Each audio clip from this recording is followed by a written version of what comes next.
തെരഞ്ഞെടുപ്പ് അടുത്തിരിക്കെ കെ.ബി. ഗണേഷ് കുമാർ രാജിവെക്കുകയല്ലാതെ മറ്റു മാർഗമില്ല എന്ന നിലപാടിലാണ് ഇപ്പോൾ ഇടതുമുന്നണി നേതൃത്വവും CPIM-ന്റെ സംസ്ഥാന നേതൃത്വവും ഉള്ളത്. അതുകൊണ്ട് തന്നെ കെ.ബി. ഗണേഷ് കുമാറിന്റെ രാജി ഉടനുണ്ടായേക്കുമെന്ന സൂചന വളരെ ശക്തമാണ്.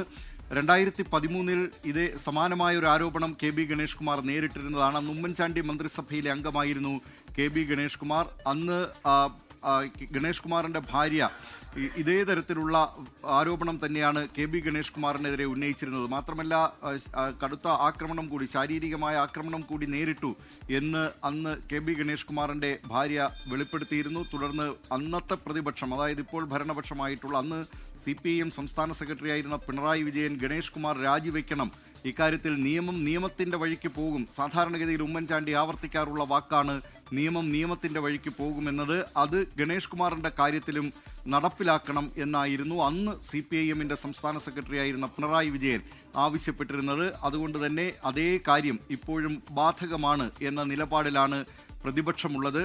ഇതിൽ ഗണേഷ് കുമാറിനെ അനുകൂലിക്കുന്നവർ പറയുന്നത് ഇപ്പോഴും പോലീസിൽ ഇത് സംബന്ധിച്ച പരാതിയില്ല, പിന്നെന്തിന് രാജിവെക്കണം എന്ന നിലപാടാണ്. പക്ഷേ പോലീസിൽ പരാതി ഉണ്ടായാലും ഇല്ലെങ്കിലും ഇക്കാര്യത്തിൽ ഒരു ധാർമ്മികതയുടെ പ്രശ്നമുണ്ട്. അതുകൊണ്ട് ആ കാര്യം മുൻനിർത്തിക്കൊണ്ട് നിയമസഭാ തെരഞ്ഞെടുപ്പ് അടുത്തിരിക്കെ ഈ വിഷയം കൂടുതൽ വഷളാക്കിക്കൊണ്ടു പോകുന്നതിന് മുന്നണി നേതൃത്വത്തിന് താല്പര്യമില്ല.